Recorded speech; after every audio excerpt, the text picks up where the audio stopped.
How do you label moi moi that was made with GMOs? It's almost impossible. But at the at the level of food production, it is possible that it can be labeled. Currently, the laws are not being enforced, and the promoters of GMOs in Nigeria, they're currently violating our laws currently. And this is the part where we need more people to get involved so we can start taking legal actions against these companies and different government agencies that are aiding the proliferation of unlabeled GMOs in Nigeria, because that already is contravening the law. I mean, from FCCPC, from you know, even from the NBMA, that they have tweaked it so badly, it's also still contravening the law, and it's one major area that we want to push, and we need a lot of we need more people to get involved. Very soon we're going to be discussing on how we can commence public petitioning at the National Assembly. There's a committee on public petitioning, and then we're going to commence that very soon, where members of the public would petition the government. One interesting thing that we tell these lawmakers and these politicians and people, we tell them this, that nobody can bribe you enough to kill yourself. I don't know how much they want to bribe you to sign your own death certificate, because if you don't act, you guys are even at the age where your next meal can destroy your liver, can give you colon cancer and the rest. So if you don't want to act in the interest of the nation, act in the interest of yourself, because you are also liable when this thing goes south. So in the area of labeling, yes, well, it's work in progress. We are not just talking on social media. There's a lot of back end work that is going on to ensure that some people are held accountable. It may take some time, but we will get it done. Just 2 days ago, Mexico reinforced their ban on GMOs because of something that Professor Johnson mentioned about GMOs contaminating your natural farm. And this is why your clients don't want GMOs near them, because they are not stupid, like our people have been stupid to accept GMOs. You know, they are not stupid, so they know what it's a bioweapon. I mean, in places like Russia, you'll be given the treatment of a terrorist if you are seen cultivating GMOs.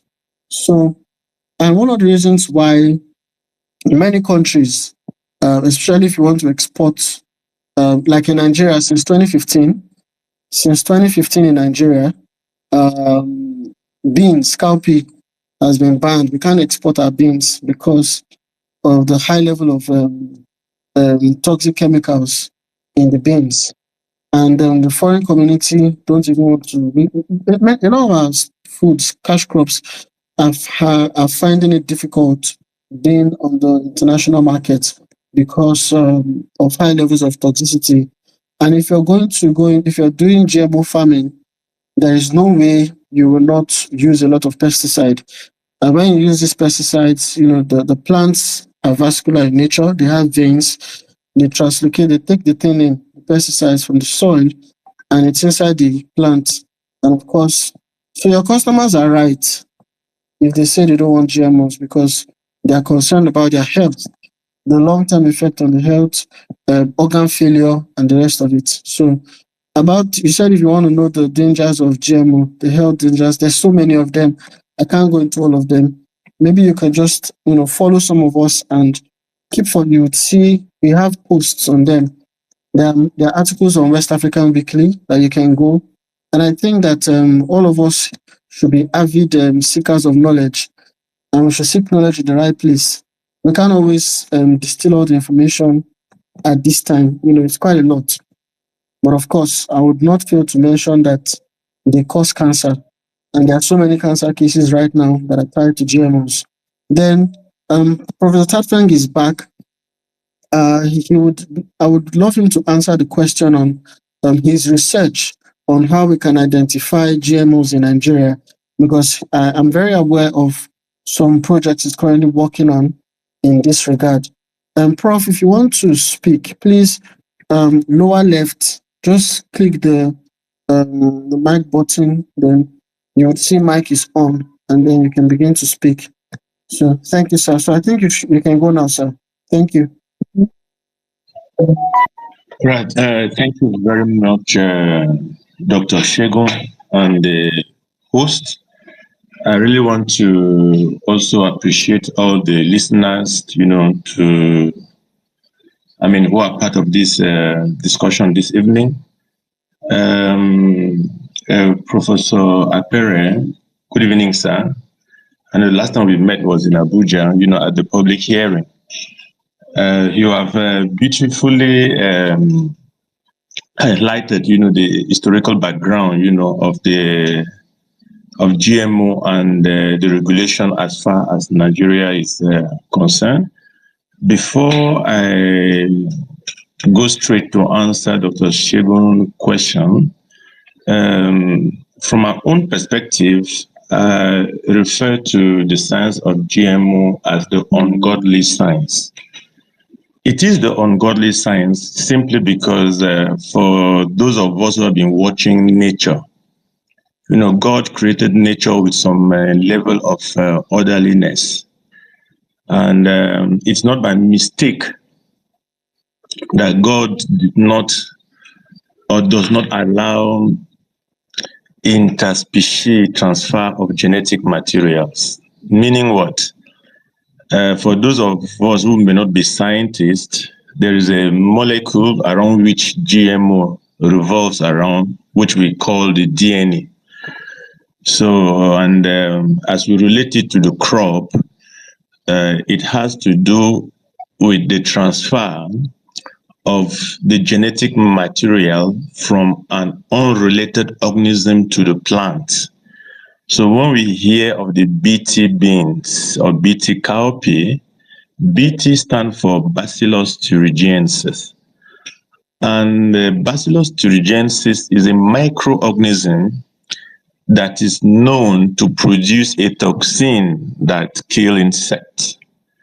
So through genetic modification, scientists or promoters of genetic modification are excising this particular gene that encodes for this toxic substance and inserting it into the gene or the DNA of the cowpea that we eat in such a way that as cowpea grows, it will be expressing that toxin that will kill the beans. And that will kill the insect. I beg your pardon. And you all know that human beings and insects are eukaryotic organisms, meaning anything that can cause the death of an insect can also cause the death of man. Because when we look at our cellular composition, we are slightly different. So that is what is happening.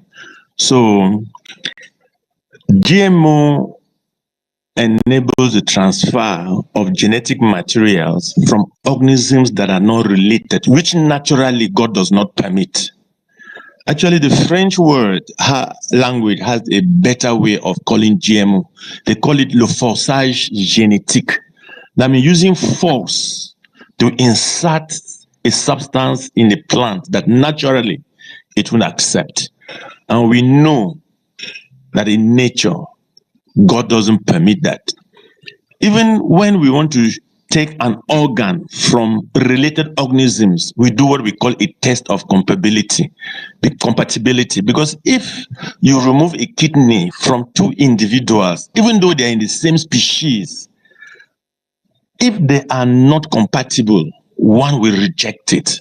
And actually, that's what the science of GMO is all about. That's why I'm referring to it as the ungodly science. But worst again, Apart from transferring these genetic materials, there are other genes that are inserted into these plants without informing the scientific community. Before now, we heard about what we call the suicide seed or the termination technology, meaning they also regulate the genome of this plant in such a way that after the first harvest, you plant them, they wouldn't even grow. But after so much noise were made about it, they claimed that they've eliminated the termination technology, but it is not true. But now what they did is just a little regulation of that gene in such a way that the plant will grow, but it may not germinate. Or even if it germinates, the yield may not be as good as the yield obtained at the first generation. Luckily for me, I was brought up by my grandmother. For 15 years, I've never saw her buying seeds after every season of harvest. After every season of harvest, what I grew up seeing, it's my grandmother used to select the seed that she would replant in the next season. And it was going on over and over and over. But what we hear today is that the conventional seed are behaving like the GMC, which is not totally true. For those of us who have a little idea or experience in agriculture, you know that that's not actually correct. So that means the termination technology is not completely eliminated. But obviously, could there be other genes unknown to us, maybe to regulate other metabolic processes in us? It's quite possible. That's why this year, I have a PhD student. We are actually studying seeds that we are buying on the market to detect those that have the GM engine in them.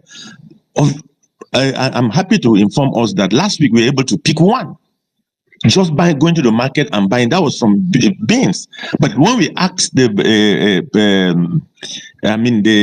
woman selling the seed whether she knows the origin, she just told us that some people brought it, and she bought it from them, and it's on the market. So we're having those seeds circulating, on our market without people knowing.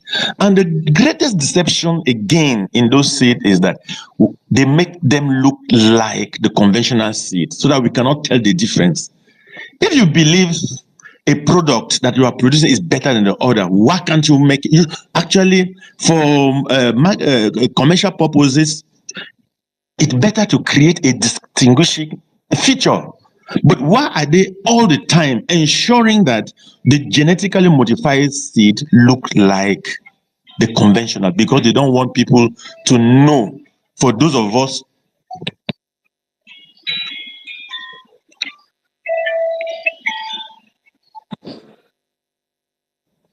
hello, are you still hearing me? Yes, sir. Good. My mic is still on. So that's it.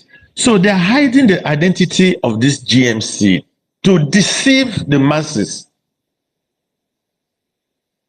So going back to the question that Dr. Shegun asked, actually on the market, looking at it phenotypically, that means visually, it's not possible to distinguish. It is deliberate because they know that with the growing awareness, people will reject it. So the best way to deceive us is to make it look like conventional seed. What they do is they bring them to our farmers and tell them these are improved varieties without actually telling them what it is. So the first year, they may give it to them free of charge. Second year, they start putting a price tag on it. And if you listen, you have the experience of Burkina BT cotton farmer, they will tell you that the first year, BT seed, cotton seed, were given to them free of charge. But After 2 years, the price tag on it, it became 10 times more expensive than the conventional. Eventually, with all what happened, what went around it, eventually the BT cotton failed. So it was making cultivation of cotton more expensive, making them use more chemical, how you call them, fertilizers. And we know the health hazard of some of these chemical fertilizers. And there's an increased utilization of chemical fertilizers with the adoption of GM. So for us to be able to detect whether a seed or a grain we see on the market is GM, you need a molecular biology laboratory to do that for you. But how many of us, how many molecular biology lab do we have in this country at this moment? Even the Nigerian Biosafety Management Agency that is claiming that they are the regulator, they don't have a functional molecular biology lab. If you care to verify, please just go onto their website. I know I pointed that to them last. I don't know whether they've removed it. What they have on that website is an outdated, rusty biosafety cabinet, and that is an agency that called itself the image maker of Nigeria in terms of biosafety. They don't afford the cheapest equipment required to test whether a seed or a seed is GM, or let alone testing whether it is safe for consumption or not. So there is this statement I used to make, that where genetically modified organism, food enters, genetic modify corruption follows. Thank you. I rest my case.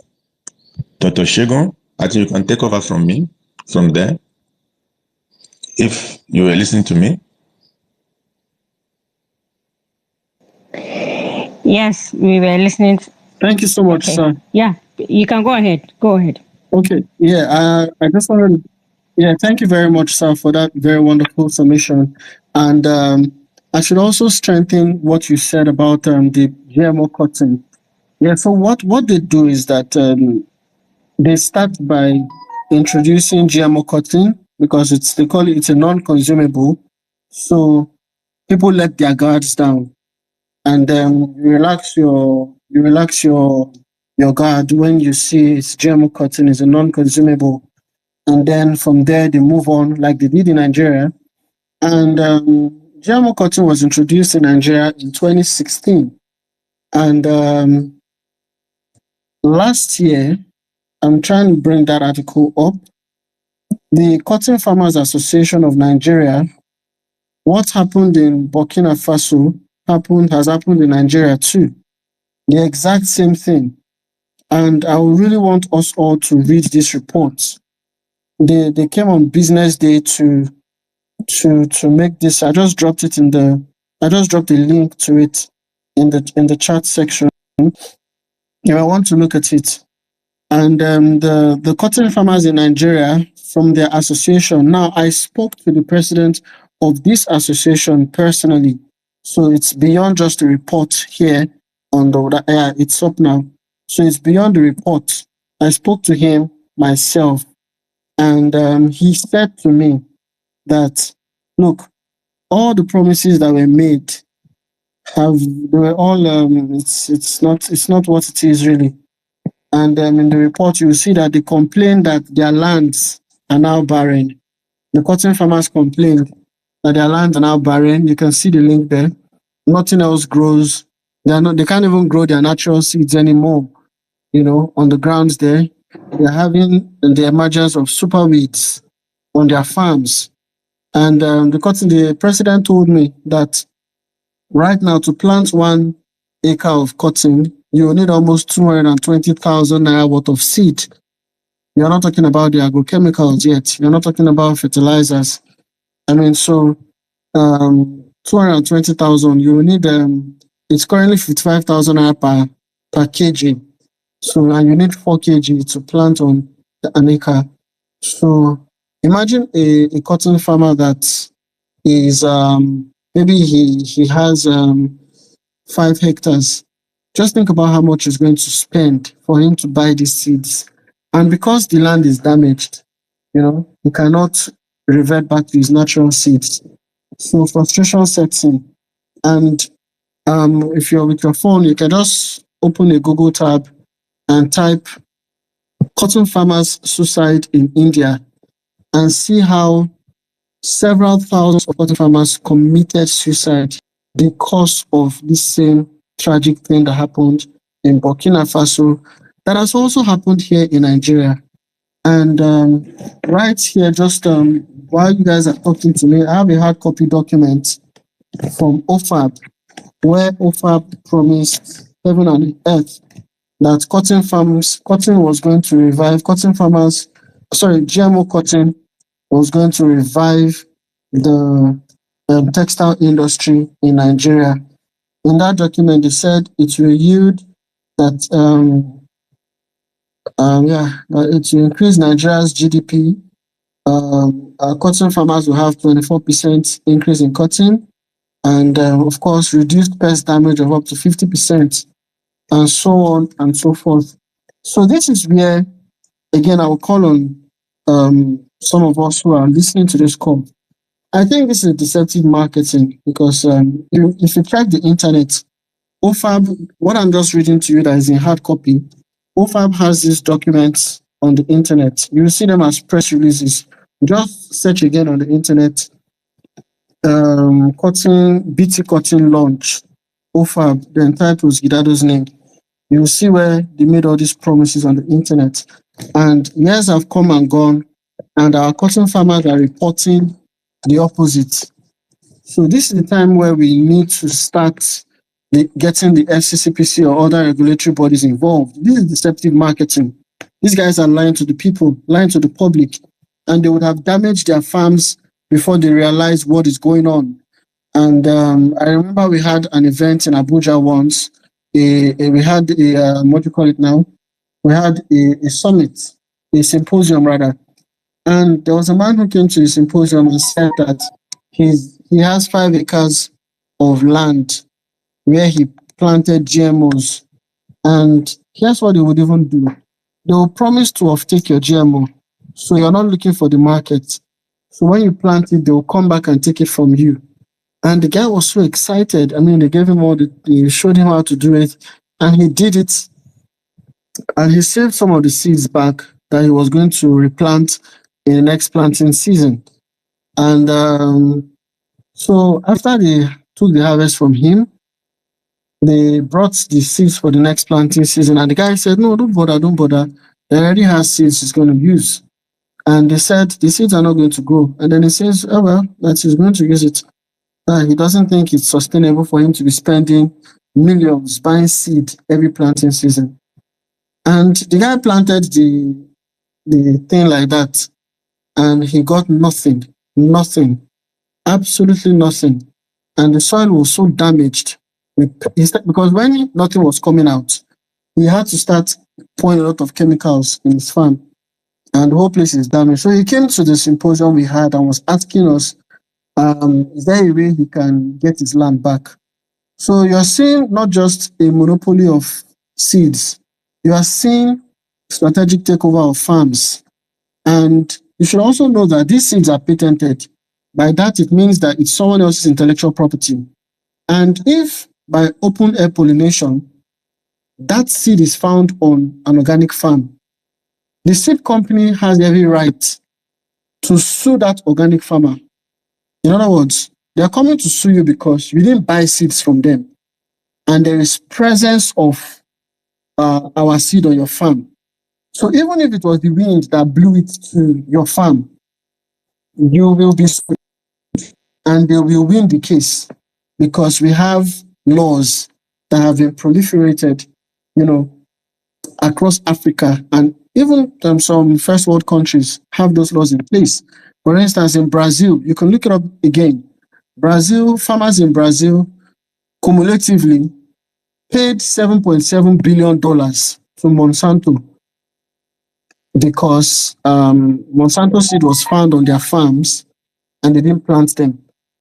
And the same law that empowered Monsanto to do that in Brazil, that law is in Nigeria also.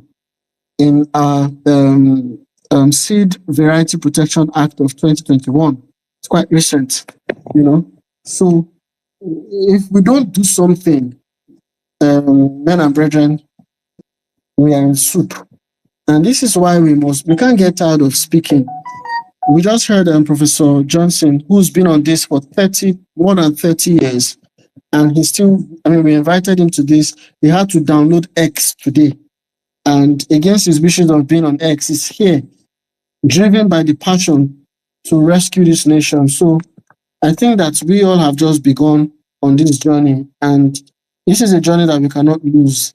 And to tell you how important this is to them, think about that report that David showed us, where they put anti-GMO guys, our names were there. Now, that's not the first time they're doing that kind of report. They've put GRV and Nimobasi and several other people in similar reports before.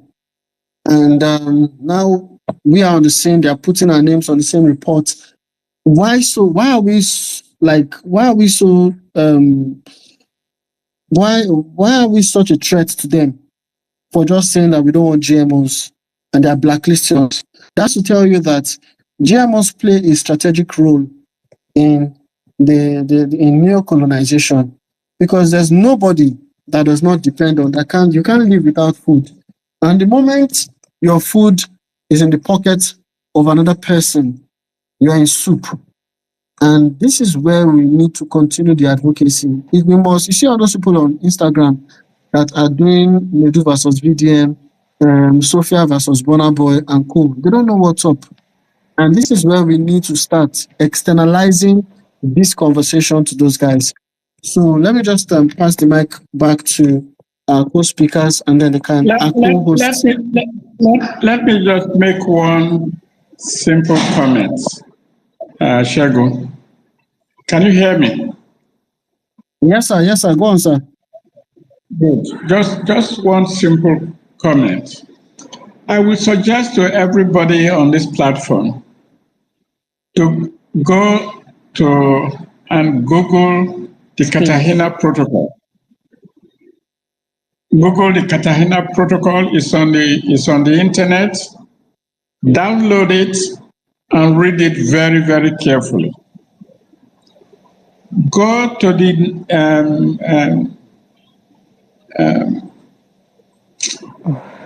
talking house, they call it, clearing house of the biodiversity, a convention of biodiversity. You will see the Nigeria regulation, the bill. Now, try to look through the original Cartagena Protocol and the Nigerian bill that is being implemented by the management agency. You will find the following. Number one, the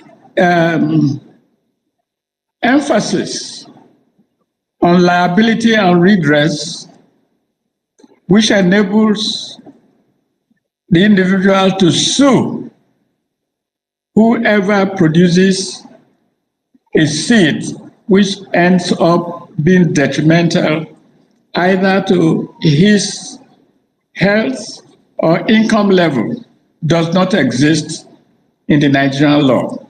It has been expunged. It was there in what we sent to the Ministry of Environment. Supposedly, it was supposed to have been there to what the Ministry of Environment sent to the Ministry of Justice. Supposedly, it could have been there from what the Ministry of Justice sent to the National Assembly.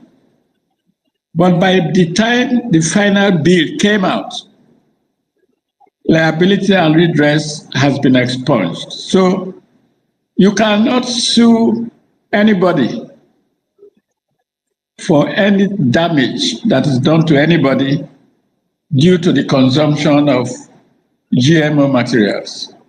Second, we've been asking from those who are the big proponents of GMOs in Nigeria to show us the extent of risk assessment which shows that these GMO crops are safe. It might interest all of you who are listening to know that the Director General of NAFDAC, Professor whatever her name is, did say on national television that GMO crops are not safe. 2 weeks after that statement was brought down. But the Nigerians don't know that it is in the clouds. So it is back. An assessment by NAFDAC, a statement by NAFDAC, which says that GMO is unsafe for human consumption. So there's no risk assessment in the Nigerian law. There's no liability and redress. And finally, the third thing, what we had advocated, or what my committee, the National Biosafety Committee, that actually midwifed the bill, had advocated, not in the bill, but in a letter that accompanied the bill, was to tell the Ministry of Environment and the Ministry of Science and Technology at the time that they should invoke the precautionary principle, which enables them to continue with biotechnology research and GMO research, but in confined conditions, so that we do not lose competence, scientific competence, in the development of this so-called effective science. But the precautionary principle does not. I have all the three bills that I've been trying to look for it. I can't even find it there. So for those who are listening, please consult the Cartagena Protocol, the original protocol as put out by Montreal, the Nigerian bill as passed by the National Assembly, and try to find out whether the precautionary principle is anywhere in the Nigerian law, whether liability and redress is actually addressed in the Nigerian law, or whether the level of risk assessment that is called for in the Nigerian law is adequate to suggest that biosafety, to suggest that GMO seeds are in fact safe for human, animal consumption and issues of the environment. We know that they are not.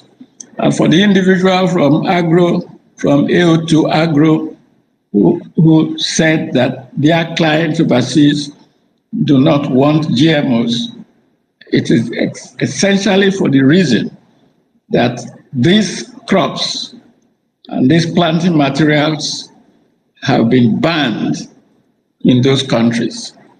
Let me just also inform you that the Brazilian statement of banning has just been brought down. So you can't find it now, even though it was there a week or two ago. If you go online now, you wouldn't find it. Finally, I think I'm seeing David's face here. He has been extraordinarily useful in talking to these issues, and yet we have no sensibilities of finding out where our funding for our underfunded research in Nigeria is coming from. And we accept funding from whoever, and we accept aid from whomever, even though covertly these are not meant for the interest of Nigerians. I just want to make that lasting comment. Thank you very much.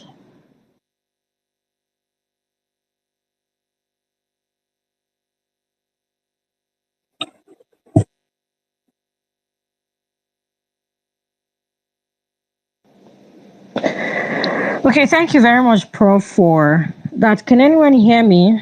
Because my network has been going up and down. Pishex, can you hear me? I can hear you. Yeah, I can hear you loud and clear. Okay. Thank you very much, Prof, for that. Even though because of my network, I missed almost everything you said.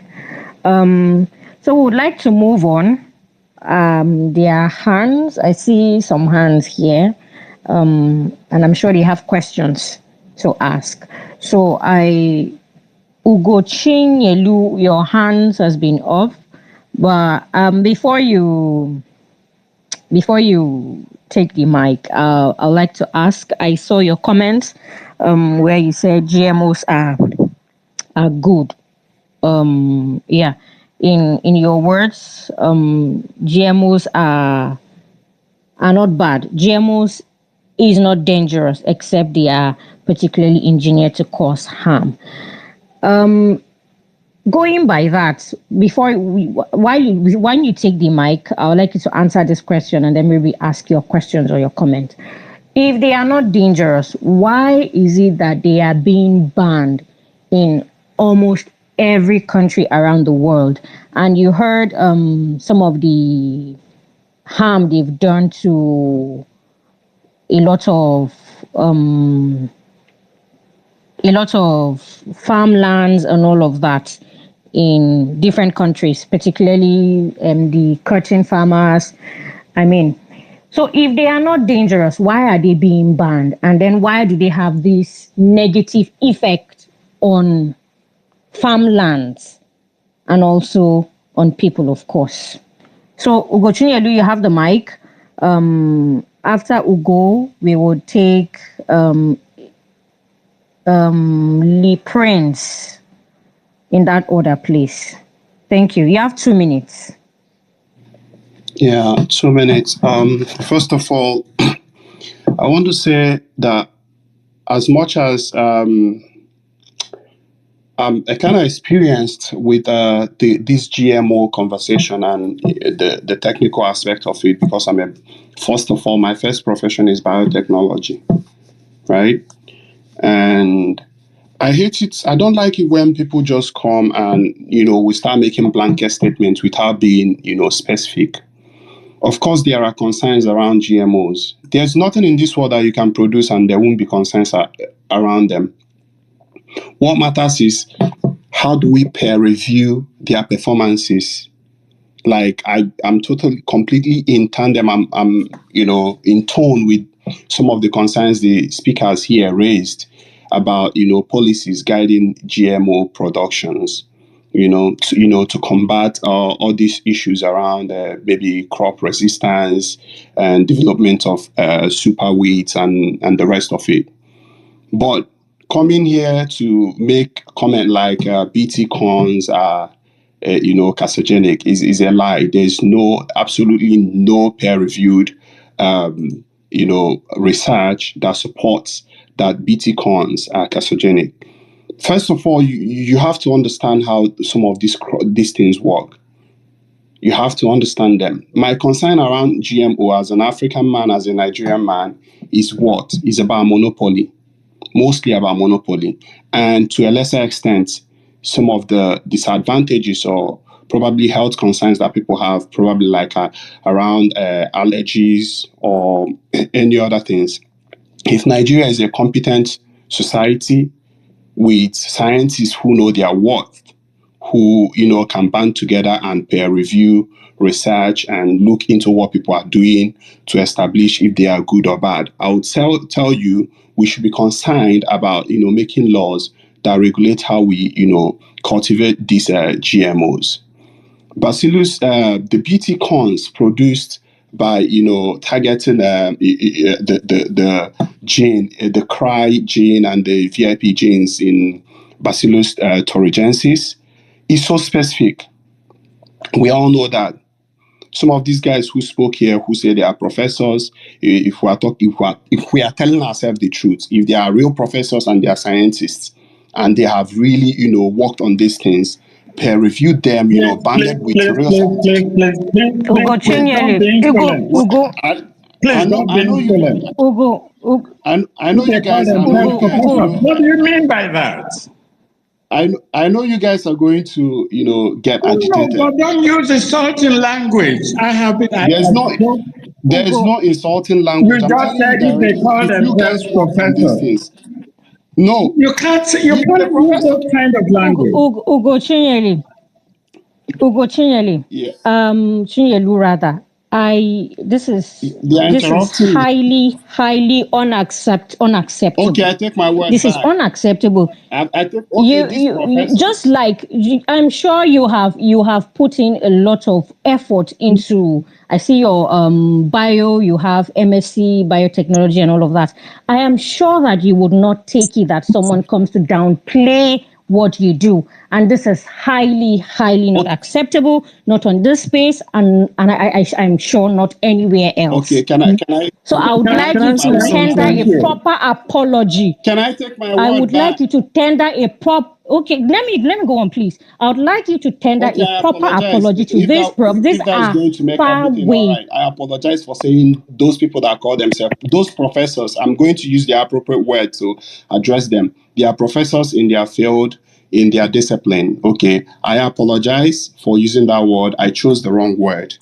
That's how I live my life. I don't live that kind of naughty life where you have to argue with people. I chose the wrong word. But I want to tell us Nigerians the problem around GMOs is about regulation. Even in Mexico, like I lived in Mexico, I speak with. I think there was one time I chatted David. I lived in Mexico. I spent some time in Mexico. I've been around the world. You people should ask yourself, what is the argument around genetic modification and corn in Mexico? The problem is, number one, culturally, Mexico is the best place of corn. If you make a research, as we know. So Mexicans are not interested in having, crossbreeding of, their natural crop corn variety with genetically modified crops. I also have concern about those things. But what I will not agree with many people is just coming out to say, oh, every GMO, they cause cancer. There are no peer-reviewed research around those things. Absolutely. But if you're talking about regulation, if you're talking about the potential of transferring gene, unnatural gene to other, organic crops, I have concerns around them. And what can we do? What we can do is to regulate the cultivation of those things. We should, develop a consumer protection act that protect people against suits or even farmers against suits from Bayer. Monsanto became Bayer took over Monsanto, and Monsanto is basically Bayer now. So we should protect people around. When you use some of those seeds that perform for one generation and then die off, how are we going to address those issues? How are these companies kind of exploiting farmers? These are things we should be Please thinking about. Wait, round up do your not points. I don't do not interrupt me. I don't like it when we come to a space where we do not agree with, because you don't agree with everything I'm saying. You feel like you can hurry me. I literally said 2 minutes before you started speaking. So I don't think I am hurrying you because I gave it time before you came on. Yeah, Can I I'm say sorry. something, please? Continue. Yeah, before you go Ugo, on, P-Shags, this is the space. There are rules on this space. When you're given 2 minutes, please summarize your thoughts and deliver them impactfully, concisely in 2 minutes. If there's a reason to call you back for any reason to clarify on anything, the co-host will do that. Disrespectful language is not acceptable. Make your point without any insults or disrespectful language, and let's move forward. P-Shags, you have the mic. thank you very much, and thank you very much, Ugo, for your points. I think it's connecting. So yeah, and I'm very happy that he apologized. He's out of the call. But anyway, for the sake of the listeners, one thing I've been from the very beginning when I got into this whole I said to the people at NBMA and people like Ugo, if you can convince me that this thing is good, I will flip immediately and start advocating for it. All you need to do is convince me. But first of all, Patience, we've lost you speaking. I wish you go was there. Can you hear me? Okay, now we have you back. Continue.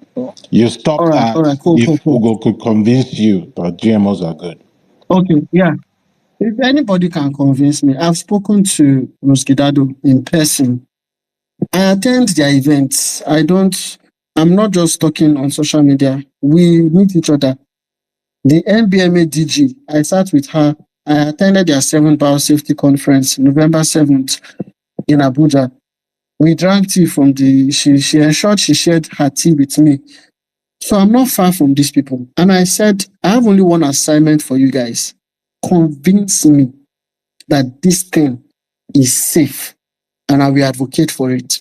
I went to the Ministry of, I went to the Seed Council, Seed Research, Seed Council. They have a research arm, the Agricultural Research Council of Nigeria.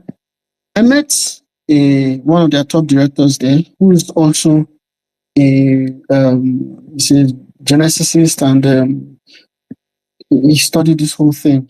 Doctor, look, his pace and professorship is just in front of him. And he said to me, while we were speaking, he closed his door and said to me, he said that we're not even looking at the most dangerous part of this thing. That this GMO thing, it may not affect your generation. It may affect your offspring. They can even target it to your third generation. A time when you will not know where the problem came from. You're talking about things like sickle cell today. Why is it only affecting a certain race, a certain set of people? And he said that is his biggest concern with this thing. And Ugo here made certain statements telling us dangers, even with the whole GMO thing. And then my next question to him is, what have you done? About the ones that you know are dangerous, what have you done? What have you done so far on it? I'm not going to disagree with his points. At least the one you know, what have you done about it? That's number one. Then number two, let's look at, because he said some of these things, he doesn't agree with this. Look at the knife in your kitchen. That knife in your kitchen is just there. It's also a weapon.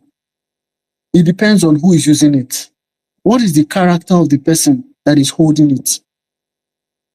Then you said biotechnology. Of course, I said it. I'm on record. I said it once that biotechnology in itself can solve many problems. You can use it to solve construction issues.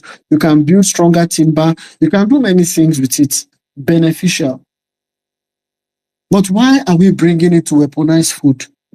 And we have seen the character of Monsanto. Bayer bought Monsanto. And Bayer is a war company. I said it in the last chat we had, last space we had.